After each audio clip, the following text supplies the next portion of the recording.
Quite a few important world news today. Hey, world hasn't been a peaceful, quiet place. I'd like to talk about the news from the USA, Norway, Latvia, South Korea, Japan.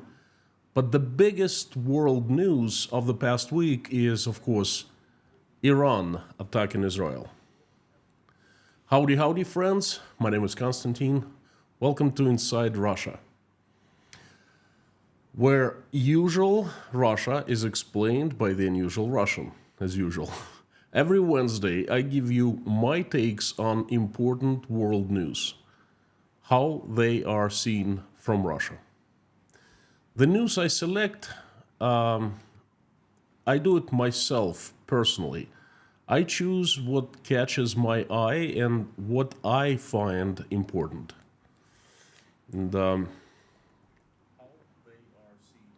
before I start, I would like to ask you to like this video right now before I even start. Like it in advance. You can always unlike it at the end if you don't like what you're going to see in this live stream. Thank you so very much. And let's start with the news, the first and an interesting news. Well, I usually release world news updates every Wednesday. I moved it to today, Thursday, as I had some health issues yesterday. But let's talk about something interesting.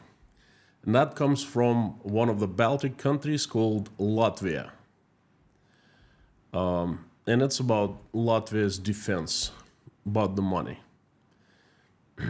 You see, Latvian government is increasing its defense budget. There has been a gradual increase over the last 3 years, 2023, 2024, and 2025. So in 2023, there was an increase to 2.25% of national GDP, an increase to 2.4% of national GDP in 2024, and another increase to 2.5 of GDP, 2.5% in 2025. These numbers, 2.5% of GDP, I mean, there's nothing, extraordinary, nothing big. I'd say that Latvia doesn't have that big of a defense budget. Now, any persona with a common sense and a bit of brains will understand why Latvia is actually beefing up its defenses by simply looking at the map. Latvian eastern border is with Russia. After what Russia has done to Ukraine, after its threats to do the same to Kazakhstan, Uzbekistan, and Moldova, it only makes sense to beef up Latvia's defenses and other neighbors too. But increasing its military budget bears opportunity cost. And that's economics for you. The money has to come from somewhere. More for defense means less money for other areas of life. Again, it makes sense. That's how the economics, that's how budgeting works. I wouldn't have selected this news if not for the reaction of Russia. Russian propaganda has gone wild, talking about Latvia increasing its defense. And I mean wild. Russian propaganda, I quote, healthcare or armament. For the Latvian government, the choice seems obvious. Why treat people if you can buy a few more tanks? But for ordinary Latvians, the question remains open. The Union of Doctors and Social Workers called for help to find funds for healthcare, offering to reduce defense funding. Let's invest more money in hospitals, not in new rockets. Exclaims, says the head of the organization Valdis Keris. He also adds that due to chronic underfunding of the healthcare system in Latvia, around 5,500 more people will die in the country, and that's more than average in Europe. But the government asks its citizens to worry because country has protection from intruders. Only it won't help much when your head hurts, unquote. Do you see how it works in Russia? Russian government increases its defense budget, or should I say offense budget, to the record number in so many years. 2025 will be the record year. Over 13 trillion rubles. At the same time, Russia cuts expenses for healthcare, education, and many social services. Money, to the military-industrial complex must come from somewhere. Again, it's economics. That's how budgeting works. But none has a right to say anything about that. And if anyone asks or suggests, more money to be spent on healthcare, oh boy, there's a storm. Do not poke your nose where it doesn't belong. It's none of your business. Do not interfere with Russia's internal matters. That's what they have said. But when, something happens outside Russia of similar, in this case, Russia has a right to poke its nose into other countries' personal businesses. We can do that, but Latvians most certainly cannot. That's the stand of Russia. Well, what's good for the goose, good for the gander, right? Well, apparently not in Russia. What a mad circus. Now the next news from IT company, used to be a Russian company called ABBY,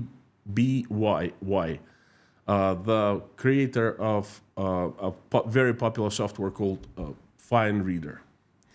So ABBYY fired all personnel with Russian passports.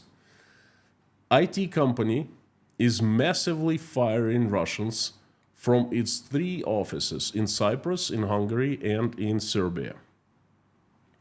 ABBYY gives a month to finish work, and then that's it, you're out of the door. So far, around 100 people have been fired. So basically, they're cleaning out all people with Russian passports. The company has Russian roots. Its founder, David Yan, in 2021 made the list of 200 richest business people in Russia, according to Forbes magazine. His net worth was around $700 million. Let me quote the founder. I generally think that I have 3 homelands, China, Armenia, and Russia, he said in a recent interview. There is currently no information on the company's website about this historical connection with Russian Federation. There's no information in Russia either. In 2022, the company left Russia after the war started and stopped serving the Russian market. It stopped providing services in Russia and Belarus and relocated its critical personnel from the 2 countries, Russia and Belarus, into 3 offices, which now this personnel they're trying to get rid of 2 years later. Now, that's a Russian company doing it to Russians, to the ones who have left Russia back in 2022 opposing the war, who chose not to participate in that mad circus, not to pay taxes in Russia, not to finance war. In my eyes, those men and women made a right choice. And there are more and more precedents of that, the Russians who have fled getting punished. All over the world that happens. We are being punished. And that's a real trend. The next news is, it comes from America. Vladimir Zelenskyy, Ukrainian president, visited the United States last week, and he made many meetings, He met quite a few politicians. And he didn't just visit. He even met with Donald Trump. And now, look at the meeting, and after I will tell you why it is very important for Ukraine and very bad for Russia. Check this out.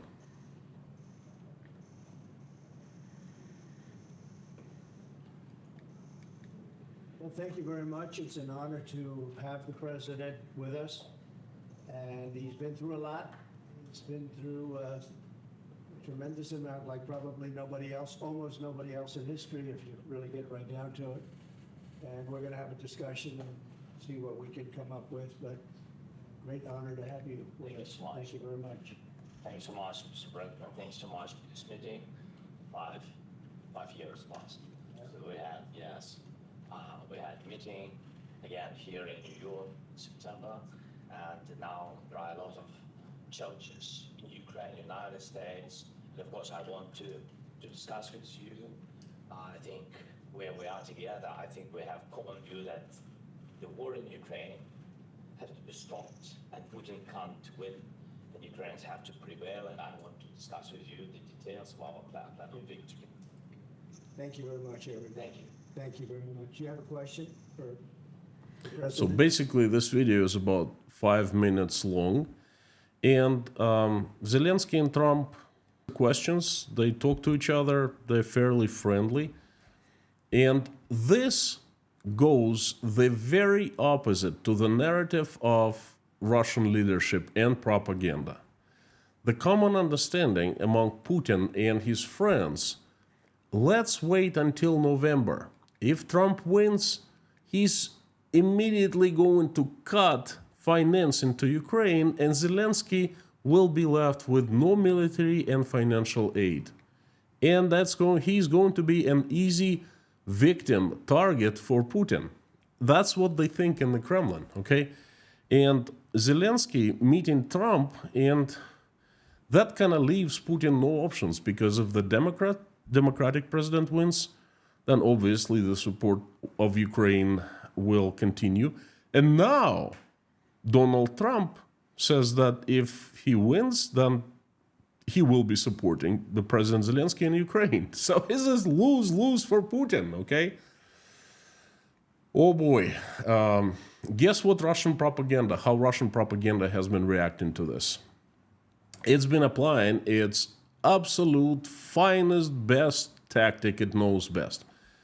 The favorite tactic of complete ignoring. They are acting as if nothing happened. The meeting didn't take place in America. Nothing happened at all.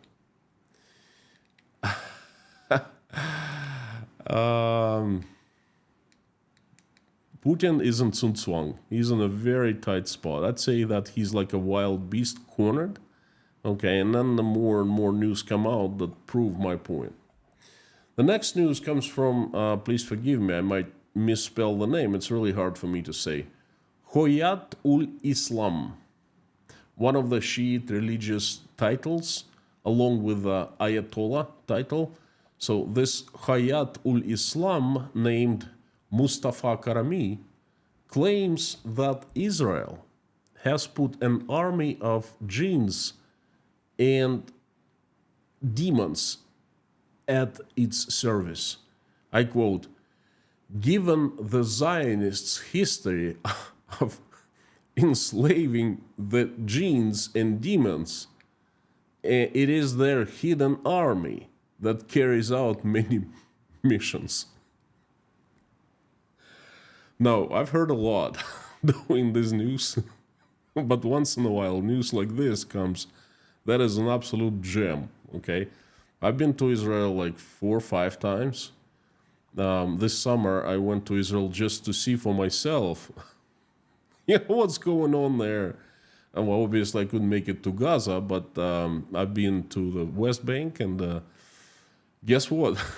I guarantee you, I did not see any genes, like a genies, and I didn't see any demons employed by the Israelis. This is just insane. It's one of those news I don't know how to comment. Please let me know what you think. Let me know down below in the comments. Write it down, please. The next news is from Spain. A Catalonian artist named Loquillo, I hope I pronounce his name right too, and this is the article about this guy, Loquillo. He was kicked out of the taxi cab after he asked the driver to speak Spanish. This sounds crazy. I can't really fact check it. I don't speak Spanish. At least I won't be able I won't be kicked out of a taxi cab in Spain, obviously for not speaking Spanish, for not speaking Spanish, But I'm sorry, I couldn't fact check it. All right, I hope it's not true. But if there are Spanish people out there watching this and listening to my podcast, please let me know. Is this article a true or fake? I can't imagine someone in Spain getting kicked out of the taxi cab for asking to speak Spanish. It's the same thing if, you take a taxi cab in Portland, Maine, and ask someone to speak English and they just kick you out. Or even in Russia, in Moscow, you take a taxi and ask to speak Russian. This is just insane. Okay, let's jump to the next news, and this is from North Korea. In Russia, we say, tell me who your friends are, and I'll tell you who you are. That's a Russian proverb. Russia brags that it has many good friends, like Venezuela, Syria, Iran, and North Korea. Well, Vladimir Putin brags, really, and the propaganda picks up his words and keeps on repeating them. And North Korea stands out on that list. It's probably the closest friend now, since both Kim and Putin visited each other, and Kim has been supplying Russia with missiles. Moreover, Russia signed a military alliance. A very close alliance that provides that if someone attacks North Korea, Russia would jump in with its army to help North Korea, right? So it definitely is the best friend that Russia has right now. Russian children even visited summer camps in North Korea, for summer camps for children. Let's take a closer look at North Korea. It had some pretty interesting, well, I don't know how interesting they are, but pretty tragic news last week. The new laws. North Korea introduced new laws. North Koreans people will be executed for wearing sunglasses, jeans, and white wedding dresses. Kim Jong-un has expanded the list of the crimes punishable by death. These crimes also include slang expressions from South Korea and carrying weapons. Well, I don't know, for Putin and Kim being friends, perhaps they have special feelings for each other. I don't know. But I know that with friends like North Korea, Russian people do not need enemies. I know, I've been there. I've seen that. I was born and raised in the USSR. I wonder if Kim is going to execute himself for wearing sunglasses. There are tons of pictures of him wearing sunglasses. Huh? What do you think? Will he execute himself? The next two news come from Norway.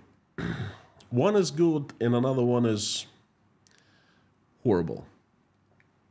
First, the Norwegian authorities just announced plans to build a wall on the border with Russia. The wall will serve as a deterrent against possible provocations. And that's according to the Justice Minister Emily Enger Mail. I'm sorry if I mispronounced the name. I think it's Mel.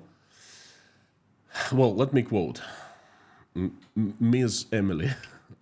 The kingdom may follow the example of Finland, which decided to erect a 200-kilometer barrier wall with a height of 3.5 meters on the border with Russia after Russia invaded Ukraine. Well, I think it makes very much sense. I think it's good for Norway.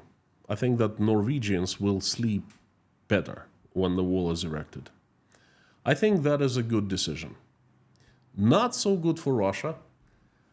It's a shame when good people of Norway, of Finland, perhaps other countries in the future too, when they build a wall on your border around you to keep you out, to keep you from doing provocations in their countries. It's a shame. But I doubt that regular Russians will ever know about that. I learned it from the Western news. There's nothing in Russian news about that.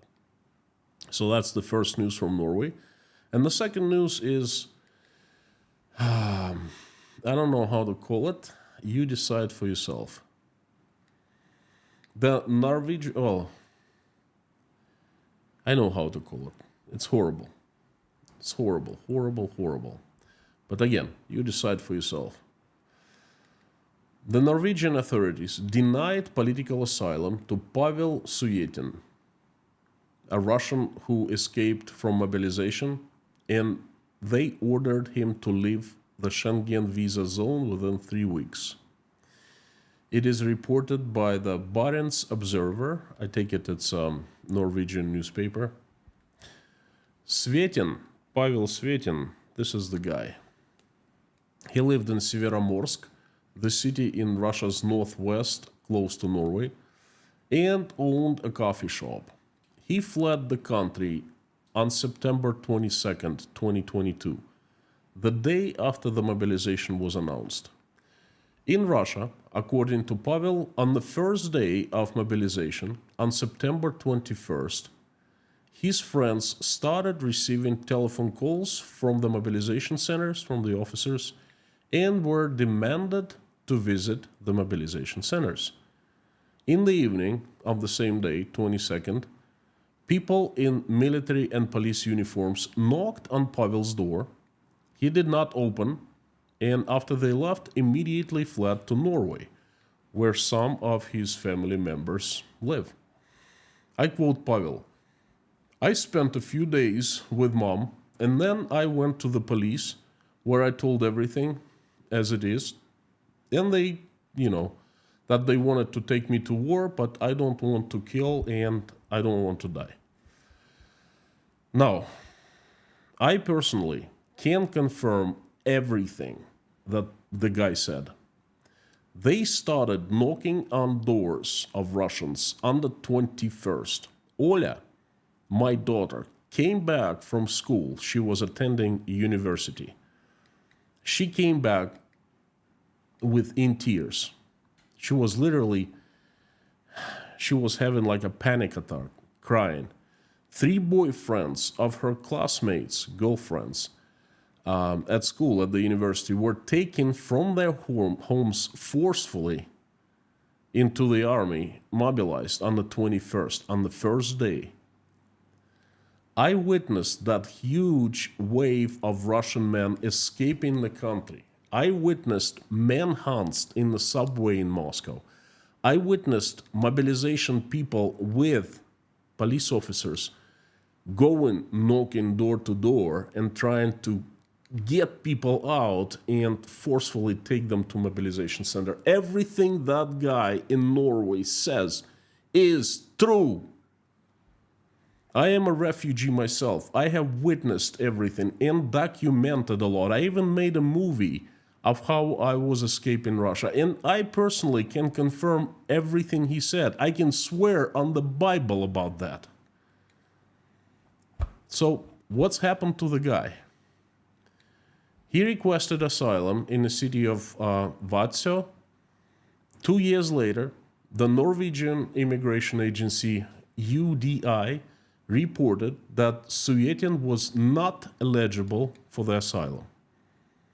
The document that he received, the letter, which the Russian guy showed to the reporters, says that the applicant can apply for the asylum if he is at risk of prosecution or there is a real threat that a person will be subjected to death penalty, torture, or other inhuman or degrading treatment. The UDI considers that Suyetin is not in danger of any of this. And this is the only reason why he's not being granted asylum. Again, that's according to the Barents Observer. And that's where it gets most horrifying. The immigration agency referred to Vladimir Putin's statement that says that the mobilization in Russia is not currently underway. The UDI noted there is no order to complete the mobilization, but they do not longer send the summons, and volunteers are recruited to the troops for cash payments. The document says that in Russia, there is neither a ban on leaving for men of military age, nor cases of arrests of people who left the country during mobilization and then returned. Wow, just wow. The UDI people who made this decision and wrote this letter, are you insane? Citing Putin that mobilization is stopped for Russians? Are you insane? You are out of your mind. You know what? I think that letter that you, UDI people, did, that Suyetin received, I think that's not complete, okay? That you, UDI people, you should have added another statement from Putin that Russia has never attacked Ukraine. Russia is only defending itself. Why don't you add that in that letter? Why don't you also add that there are no Russian troops in Ukraine? Oh, go ahead, knock yourself out. You know, there are many more other wonderful things you can add to that letter. Just trust Putin. Russia is such a peaceful country, after all, you know, so peaceful that you yourself are building a wall at the border of Russia to keep the Russians out. That's how the safe country is. This is the precedent that other Norwegian and perhaps some European courts will take into consideration when granting asylum to Russians. You know, I finish my live streams with prayers, and I always pray for Lord to help those who seek for asylum of any kind. And that is the case. This is just the case like this. I pray for that every single day.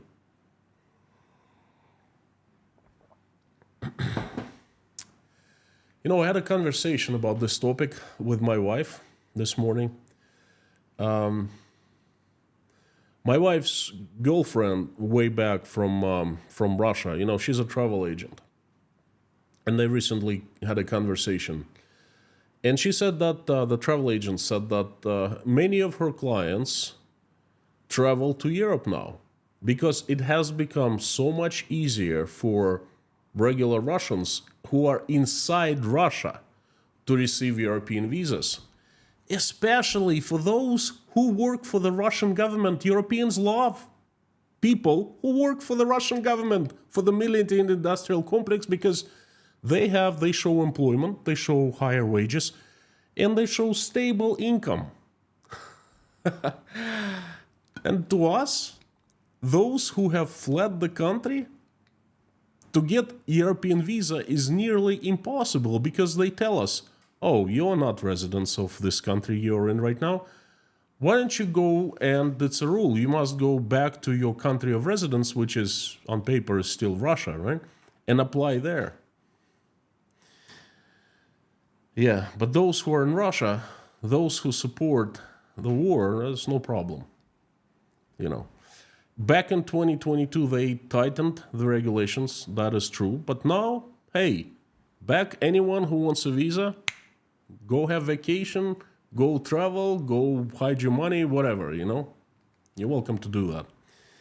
And asylum, because you are opposing the war and you are under threat for being prosecuted for that. No. Go back to your country. Have them execute you, you know. On top of that, they, you know, the other things happen too. Like Google demonetized those who stand against the war, myself included, by the way. And they keep monetization for those who are war proponents still inside Russia. This is just wonderful. I am a Russian citizen, and I take responsibility for what Russia is doing to Ukraine, what it has done. And I don't mind paying for it. I understand it's necessary. Okay, someone's got to pay.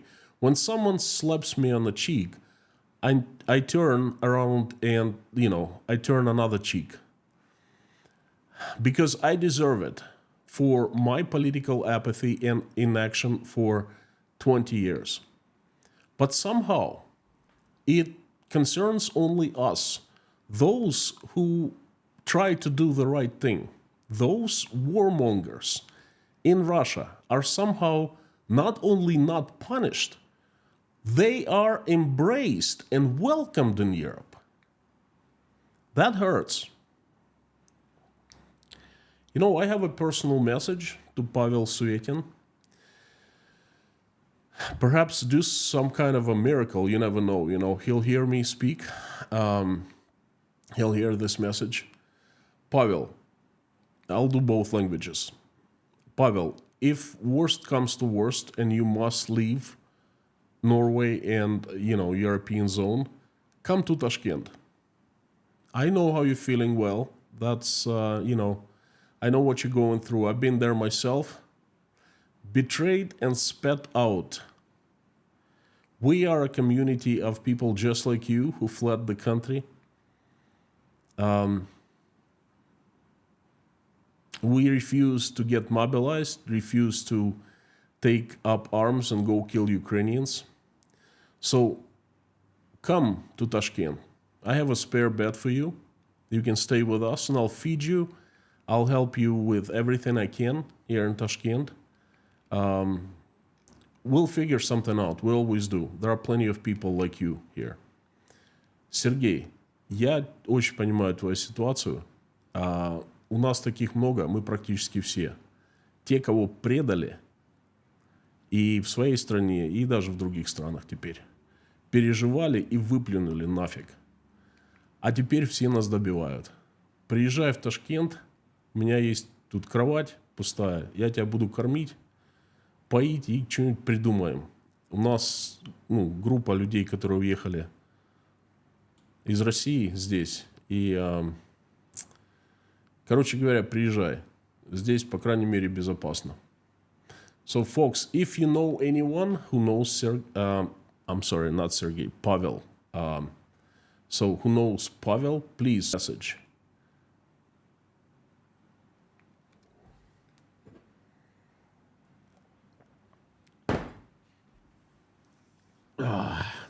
It was heavy. It was heavy for me, much heavier for me than for you. All right, well, let's have some funny news. Now, Well, since I talked about it, let me thank you all. You know what keeps me going here is you, your support, your love, your prayers, you talking to you, chatting in live streams, answering your questions, laughing with you, receiving your messages, coffees that you send me, everything. Thank you so very much. Without Inside Russia community, I think I would have died inside. This is one of the two things that is keeping me afloat. Thank you, thank you, thank you. The next news comes from Uzbekistan. I am asked often, well, how is it to be living in Uzbekistan? Yeah, Uzbekistan is a nice place, very nice, very peaceful, great people, great food, but it's different. It's certainly not Europe, and I want you to check this out.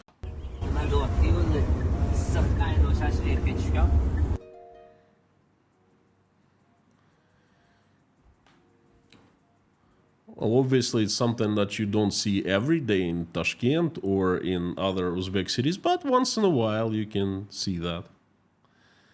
Yeah. By the way, Uzbek people, they love grilling meat, and that's a typical shish kebab dish, shashlik, and this is how they do it.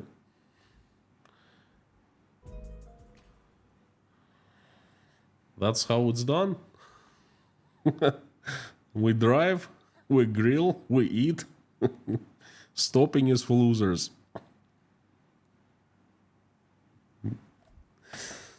A little bit of Uzbekistan for you.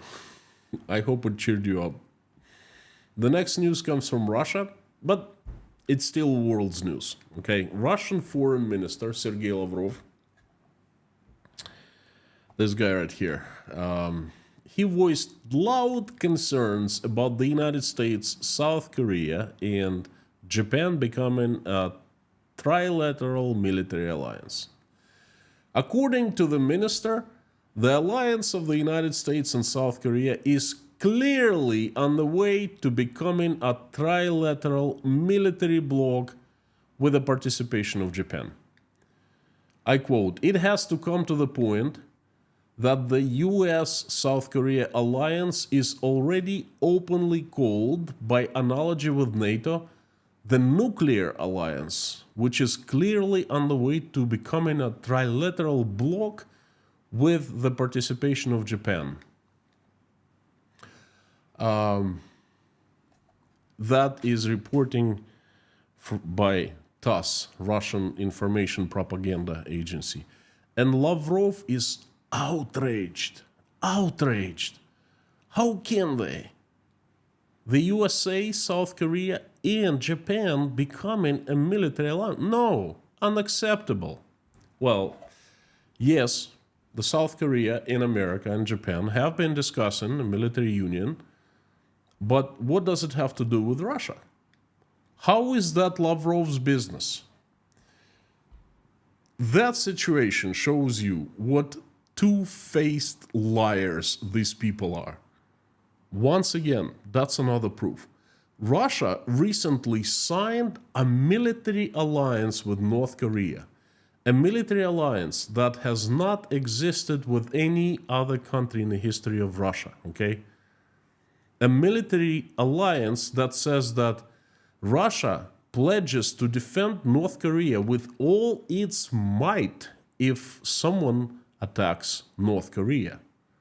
This is as close as it gets.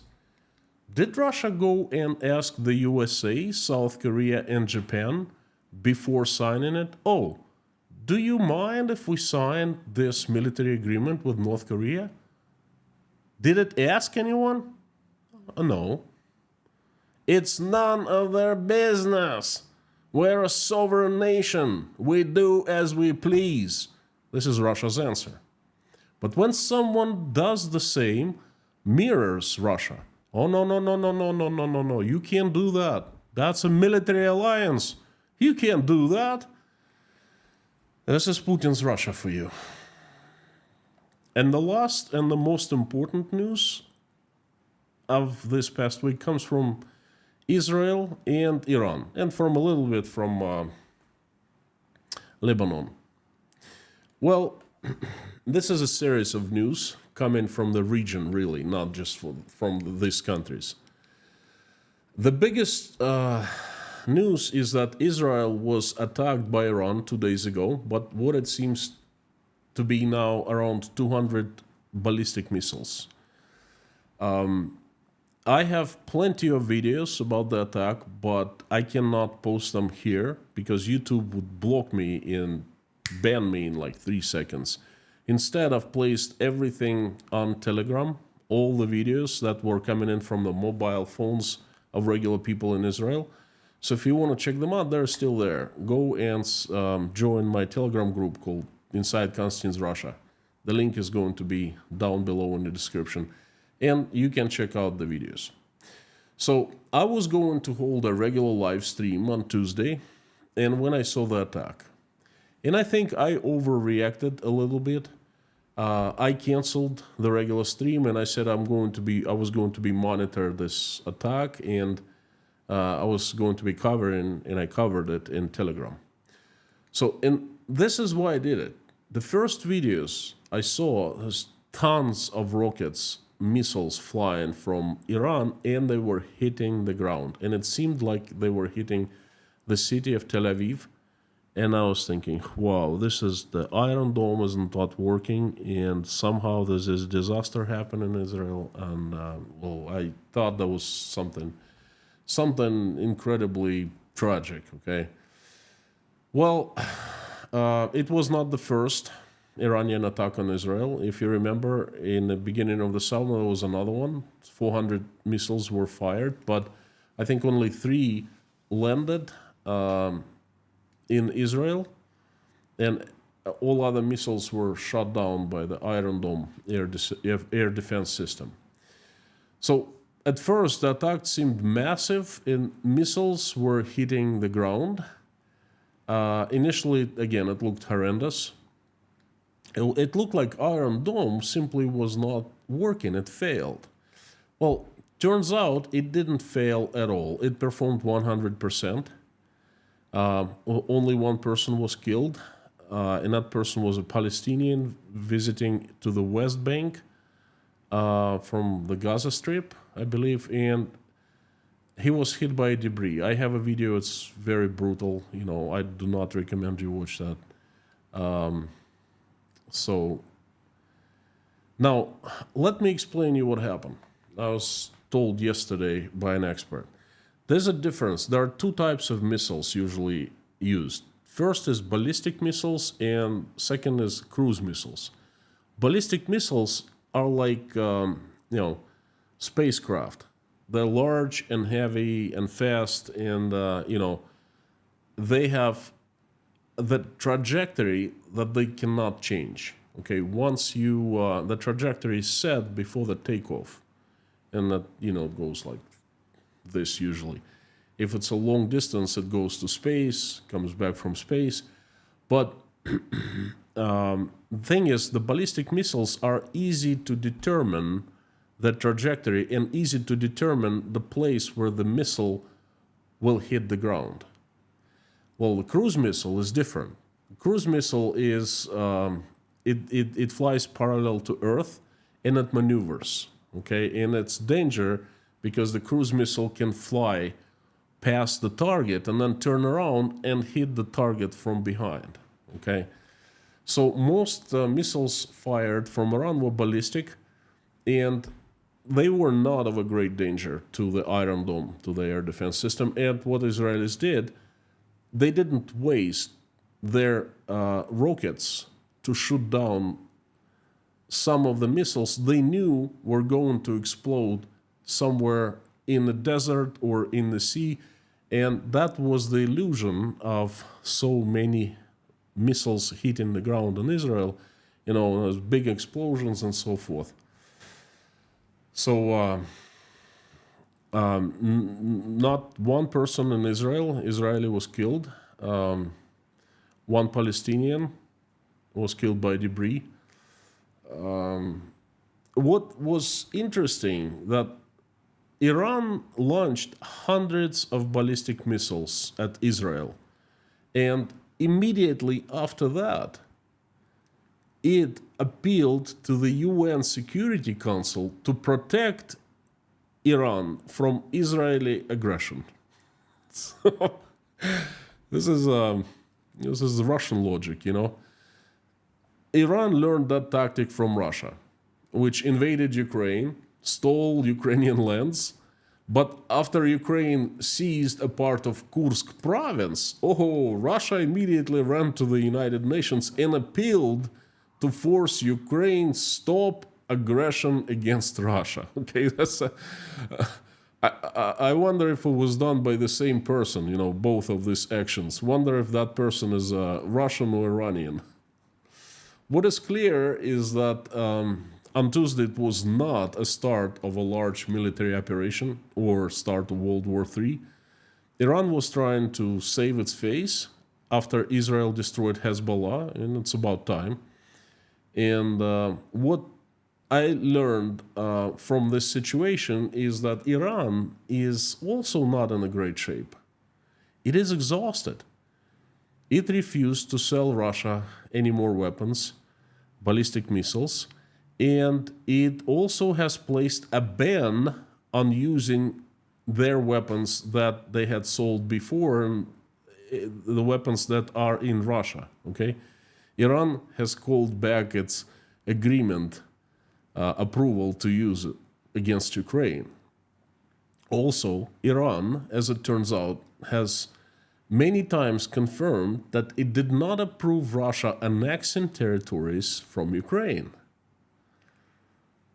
And that is very interesting development. It looks like Russia has lost another super important ally. Iran, who has supplied weapons, really, really necessary weapons for Russia, the ballistic missiles and drones, okay, it's not doing that anymore. And that's official. And by the way, the North Korea has decided to postpone shipments of missiles. So Russia is basically out of luck. It doesn't have anyone supplying its weapons anymore, at least for now. And that's definitely a very good thing for Ukraine. Anyway, Israel is going to retaliate. It needs to save its face too, but I am pretty sure that the retaliation will be approved by the USA and it will be symbolical.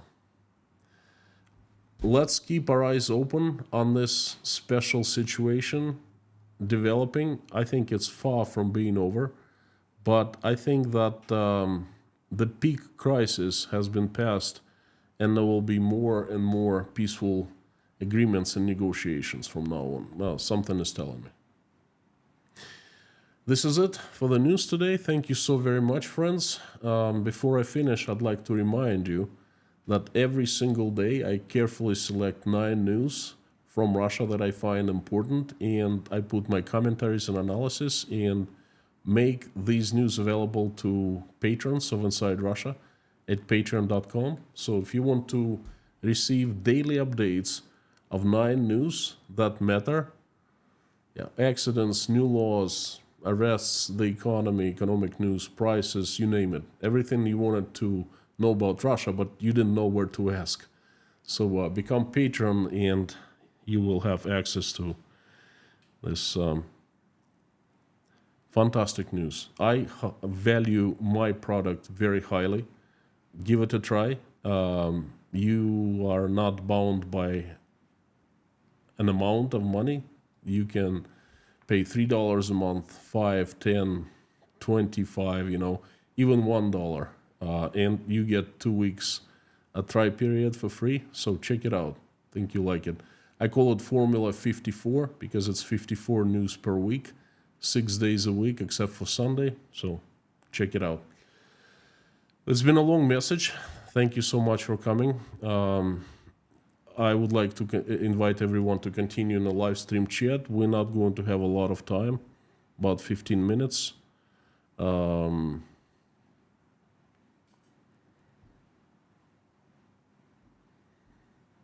Thank you so much.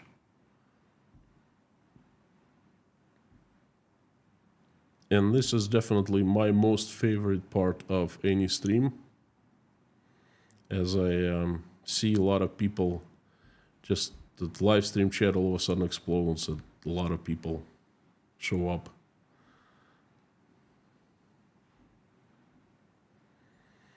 Lorna, Mommy, Dirk, Bob. I don't think Bob is with us today. Harry and Amir are in our hearts. But friends, if you're here for the first time, Inside Russia is the best community on internet, on YouTube, and it definitely has the best moderation team. So thank you, friends, and thank you, usual suspects, for showing up and giving me a chance again. So let me give you an update what happened yesterday, why I canceled Wednesday news. On Tuesday, I was hit by allergies. I don't really know what it is, but it's pretty bad. I was sneezing all day, and same thing was happening on Wednesday. And I took this American medicine that Sky brought me quite some time ago, some pills. They work really well, but knocked me right out. I went to bed around 8 p.m. and I slept for like 15 hours. So that's why I didn't do the stream. I was just physically, it was impossible. So I apologize. So I moved it today.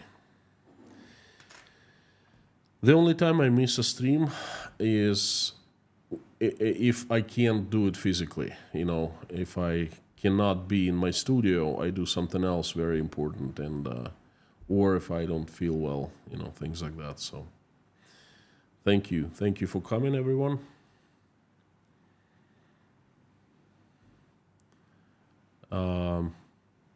South Wales, UK, Steve Lewis.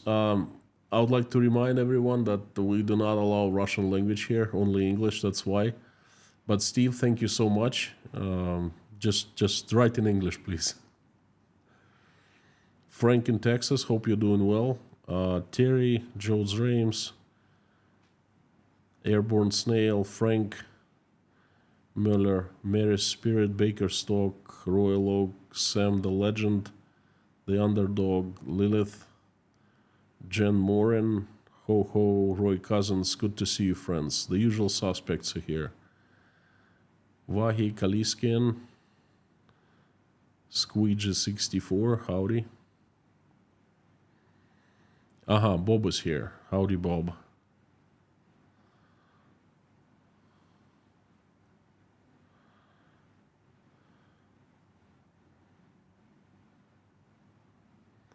Faith Russert from Spain. Unfortunately, the news about Liquila is probably true. Barcelona insists on using their regional language, Catalan. There is rivalry between Barcelona and Madrid. Yeah, I know that, but I was under the impression that it was migrants, not the Catalanians, but the migrants, the ones who came from Africa, and they were kicking out for speaking Spanish. I understand this stand between Barcelona and Madrid. Okay, it's very historic thing, Sam, I love that. You're allergic to Putin's BS. Will are. I love that. Yes, that's very true.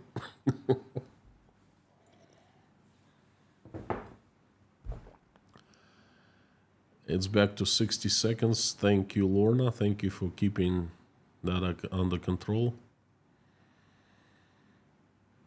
Terry, I'm feeling better because American pills always work. I don't know what it is, but I'm telling you, you buy medicine made in other countries, India, Russia, anywhere, no such luck.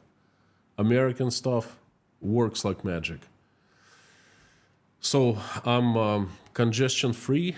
I was sleepy earlier today, but I took the pill much earlier, knowing from yesterday that it would make me sleepy. And I slept a lot. So I slept for 15 hours. So I'm all fired up and energized. Keith from Hawaii. Hey, look, Keith, I can't find your message. Is it buy me a coffee? I looked for it. Any chance you can? You said you had a question. Any chance you can email me? Andrew Hodson from South Africa. Howdy. Seahawk 804. As always, great stream. Thank you so much, friend. Bob S is here. By the way, I'd like to remind you, if you want me to see your message or question easier, please put it in all caps. Put Inside Russia after that sign, so it kind of jumps highlighted in orange. That's much easier for me to see. Tom Wende, Iran clawed back its permission to use Iranian-supplied missiles in Ukraine. Yes, that's huge. Yes, I wonder what happened to the DPRK. What's DPRK?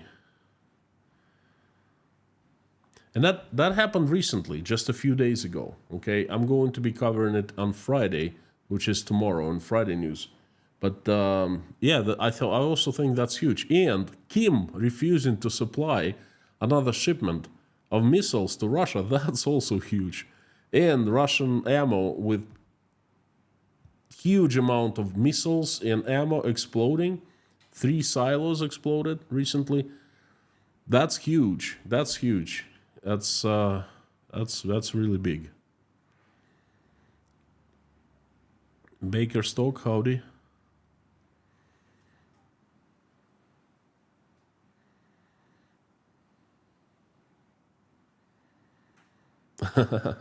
Sam. DPRK, North Korea. Leitmotif from Bowie, Maryland. Howdy, howdy.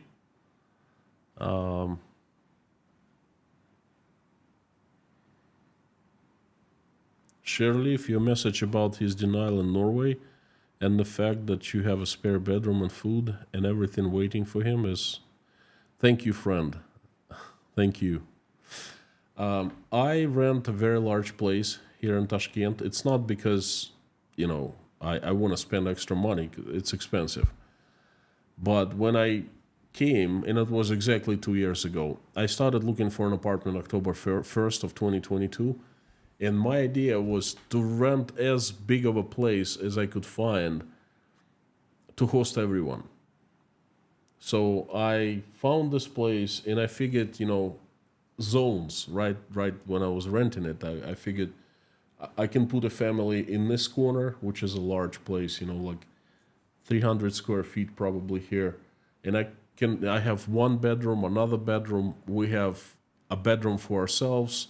And then someone probably could live here if worst comes to worst and people will be fleeing war, It's not going to be about comfort. It's going to be about saving lives. So I still do have, and now Oля departed, definitely there's a vacant bedroom. And I have money for food. I still offer to buy breakfasts at Tashkent Breakfast Club. And definitely guy shows up, I'll definitely feed him. I'll host him and I'll do my best to find work, find perhaps a new country and things like that. So thank you, friend. David, what about Israel murdering children? Well, I didn't see that. I went on old people in Palestine. You never mentioned that. I have not mentioned that. I do not believe in that. I went to Israel and I see with my own eyes. I've been to the West Bank with the Palestinians live, that's Palestinian autonomy. And I saw pretty much the same thing that I saw the first time I traveled to Palestine, which was 12, 13 years ago. Okay, I went to Bethlehem, I went to the West Bank. So, and this is my stand, okay? And this, I make it very clear for everyone. Now, I have a question to you, David. Have you been to Israel? Have you been to Palestine? Have you? How do you make your decision? Just answer this simple question, yes or no.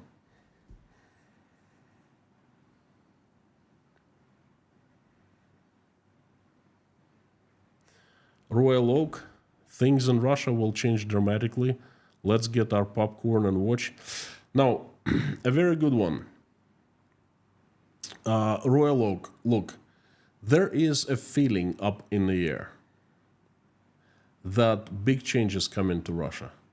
What is happening now, it's not sustainable. Things cannot go on for a long time like this, okay? 2024 is going to be very tough the rest of the year, because you wait and see, there will be problems in the utilities sector, utilities industry, and there will be bigger problems early next year, and from there on it's going to be just one big landslide.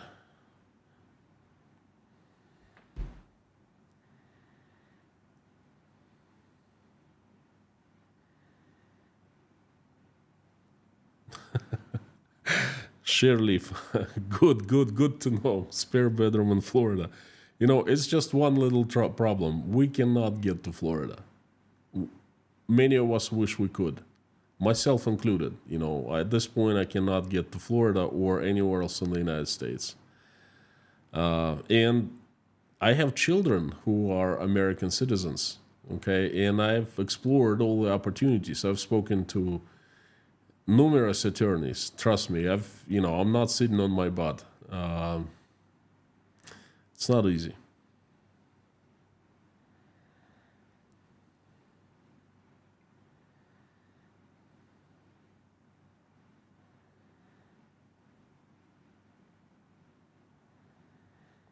Helen, thank you so much. Thank you. Virginia, the USA. Catherine, hello. Royal Oaks, exactly. Okay. Viking, the Barents Observer is a newspaper in Norway, and Russians run it. Check it out. It's good. Now, if you Viking, please tell me right now, did I hit the point with telling that this fellow was turned down the political asylum, or I didn't? Was it a fake news and that didn't happen? Because if it's a fake news, I'll be happy, okay? And I'll tell, hey, I made a mistake, okay? It's a fake news. I fact-checked, I found information online. Different agencies printed that news from the Baltic Observer, but you tell me now, because you're obviously from Norway. Is this true or not?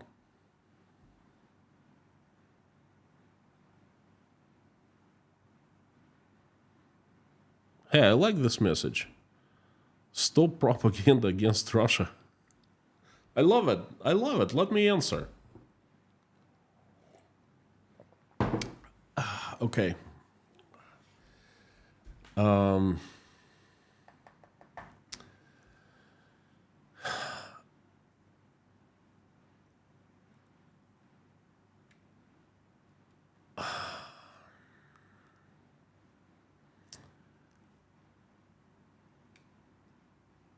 Every single news, every single piece of information that comes out of my mouth is fact-checked by me. It's based on something. If it's my opinion, I base it on certain facts, certain events, certain situations, and I try to fact-check that to the best ability that I have.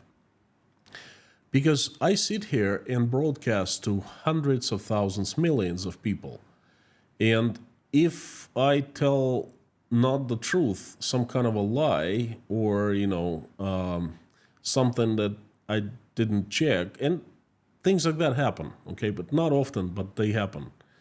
But I try to make that to the minimum, okay? And it's usually once in a blue moon or so. So most of what I say is fact-checked. I can prove every single word, every single statement, every single news, every single opinion that I make. Now, you telling me that I do propaganda against Russia. Now, you tell me just one thing that I said was not true. Just one thing. And, I'll gladly look at it.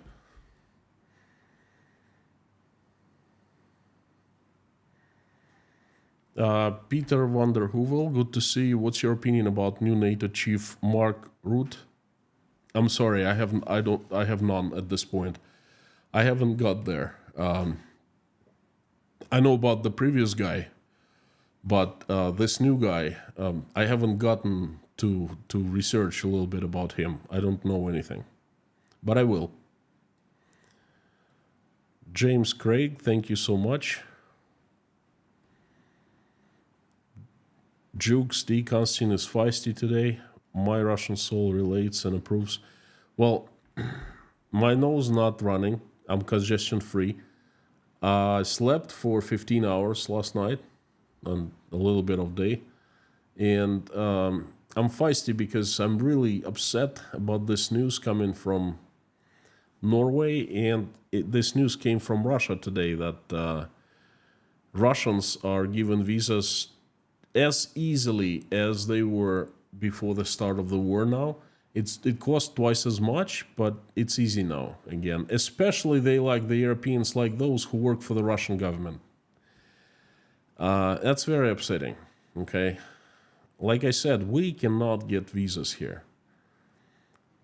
Not necessarily for asylum. I mean, not all of us want to go to Europe and claim asylum there, trust me, but it's much more convenient to travel through Europe, even to go on vacation in the summertime, to visit friends. I have friends in Germany, in Spain, in France, you know. It just makes your life so much easier. But no, because we're against the war. We have left Russia. Go back to Russia. Pledge your allegiance to Putin, and we'll give you visa. What the fudge?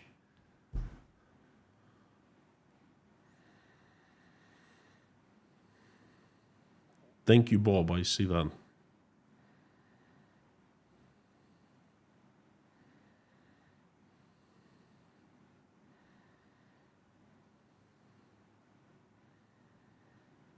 Audrey Moreira, thank you so much. Merocat, what propaganda? It's true, isn't it? Stating research fact mostly. That's my point. That's what I do. Because if I don't, you will not watch. You will say, hey, he's full of it, you know, and then that's it. That's going to be the end of Inside Russia. Well, I certainly don't need that, and I want to spread the truth, okay? So I go extra mile to fact check everything.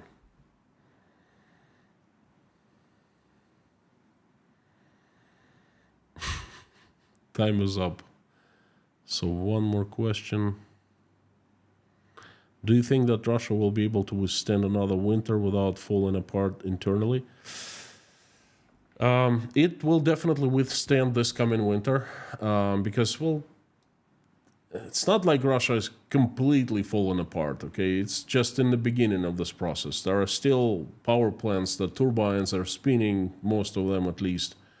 There are still pumps pumping water and so forth. Yeah, they will be breaking, but somehow they'll be patching them up, cannibalizing other turbines, things like that, you know. So they will live through this winter, definitely, but that's going to be huge hit. Huge. You mark my words down. Okay, Leitmotiv, thank you. Thank you so much, friends.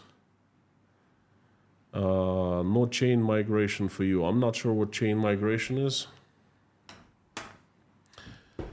That fella never showed up and never, you know, told me about like what kind of propaganda I say here, you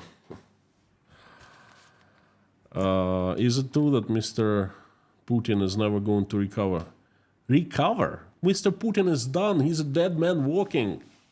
Recover? No, he will not recover. Trust me. He has lost his ultimate prize, the power, and the lives comes with power, you know? It doesn't work other way, just like that. It works just like that. You lose your absolute power, okay, that's you done. Oh, mark my words down. His friends are gonna take him down. Friends, thank you so very much. Again, I'd like to pray the usual prayer, and I would like to pray for everyone who is seeking for asylum. Thank you so much. Stay allergy free. I will try, Peter. Thank you. Thank you, mods. Thank you, friends. Thank you, usual suspects. I invite everyone to pray along. Dear Lord Jesus Christ, thank you so much for everything you've given us. Thank you for the food you placed on our tables and roofs you've given over our heads. Thank you for the loved ones around us, for surrounding us with people who love us and who we love. Thank you for our families and our children. Please give us wisdom to keep the skies above our children's heads always safe and peaceful, and raise our children the way that when they grow up, they will never engage in any war, and they will be just friends to each other, and they will make this world a better place. For now, please keep our children safe and healthy. Dear Lord, I'm asking for Ukraine. Please stop the bloodshed. Help every single Ukrainian, answer their prayers, and make the wishes come true. Reach out to people who are in charge, who are capable of making decision to stop the bloodshed and fill their hearts with love. Remind them that they are still human beings with some love in their hearts. So they wake up from the lethargic sleep and make this decision to stop the bloodshed. Please help my country, Russia, assemble the strongest angels with sharpest swords into a powerful army led by Saint Michael in shining armor, and send that army down to this earth to get rid of the demons that have hijacked my country, who we know by their names and by their faces. Please send your angels to Russia and help good Russian people to run the country so it's peaceful, loving, and respecting. Dear Lord, please help everyone who is seeking for asylum of any kind, running away for evil, especially families. Please help everyone who is in danger right now in high waters. Please help those who are under threats of attacks by Russian missiles in Ukraine. Send them safety. Please help those single mothers and fathers who are struggling raising their children, trying to make ends meet. Please help those who are helping Ukrainians, opening their hearts, wallets, and homes. Please bless them. Dear Lord, please help those affected by the hurricane in the United States. Send them, answer the prayers and make their wishes come true. Send them relief, please.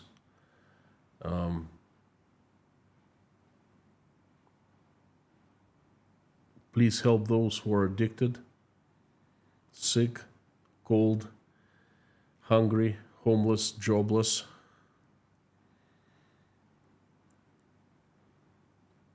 Feeling alone in this world, crying, depressed, losing their faith, betrayed, backstabbed,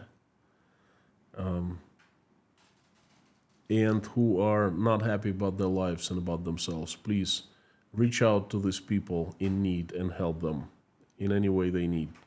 Please show them that you still love them, you're still with them, you have not abandoned them, and show them your love. Please help everyone in need. Thank you so much for everyone who is praying along with me right now, for 2,900 people. Please answer everyone, hear and answer everyone's prayers and make everyone's wish come true. Thank you, dear Lord. I would like to mention a few people. They are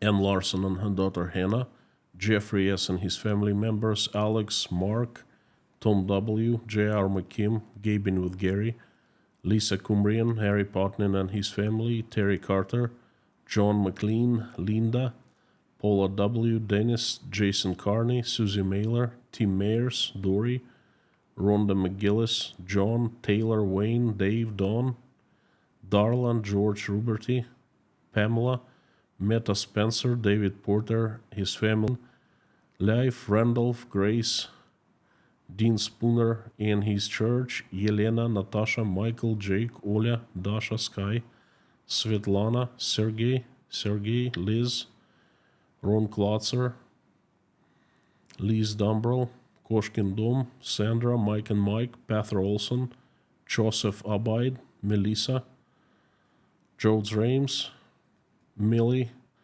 and Philip Radcliffe.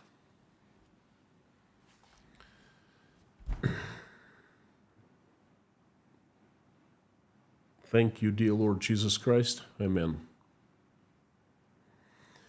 Thank you, friends. Fantastic to see everyone. Thank you for coming. I would like to remind that you're awesome and you rock.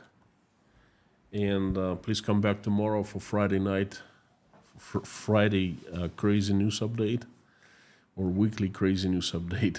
I don't know what fits better, but please come and check tomorrow. And I would like to remind you that you're awesome and you rock. And please, let's finish this live stream with all of us saying the same thing out loud, the following, as loud as you can. Carthago delenda est.